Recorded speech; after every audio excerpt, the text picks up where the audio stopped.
अस्सलामु अलैकुम वरहमतुल्लाहि वबरकातुहू।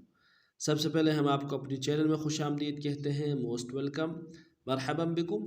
और अल्लाह की ज़ात से उम्मीद रखते हैं आप खैर व आफ़ियत से होंगे। आज का जो हमारा सबक है सूरत आल इमरान, कुरान की तीसरी सूरत, पारा नंबर 4, आयत नंबर 128 ता 129, 128 टू 129 लफ्ज़ बलस और रवानी के साथ पढ़ना सीखेंगे। सबसे पहले लफ्ज़ बलस पढ़ना सीखते हैं। अऊज़ु बिल्लाहि मिनश शैतानिर रजीम, बिस्मिल्लाहिर रहमानिर रहीम। Lace luck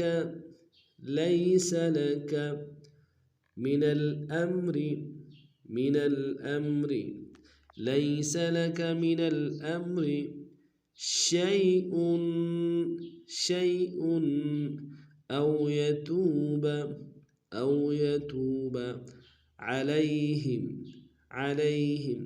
شيء أو يتوب عليهم أو يعذبهم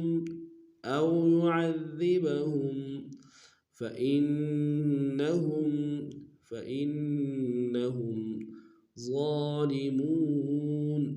ظالمون أو يعذبهم فإنهم ظالمون. ولله ما في السماوات وما في الأرض ولله ما في السماوات وما في الأرض يغفر لمن يشاء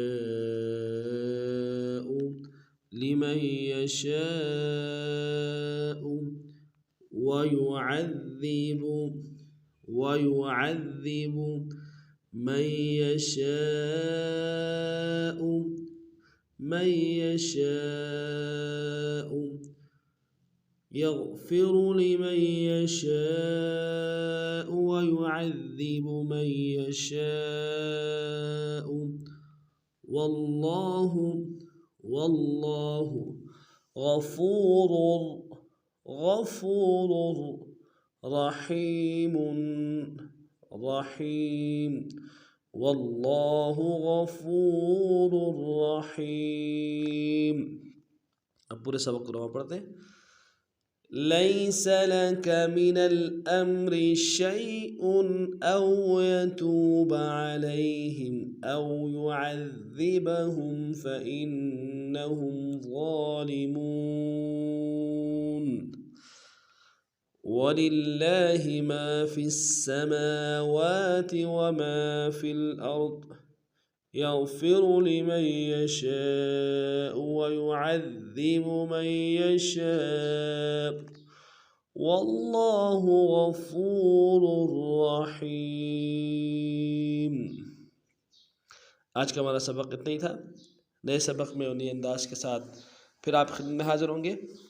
तब तक के लिए अगर आप हमारे चैनल में नए हैं, हमारे चैनल को सब्सक्राइब कीजिए, लाइक कीजिए और खूब शेयर कीजिए ताकि दूसरों को भी फ़ायदा पहुँचे। अस्सलामु अलैकुम व रहमतुल्लाहि व बरकातुहू।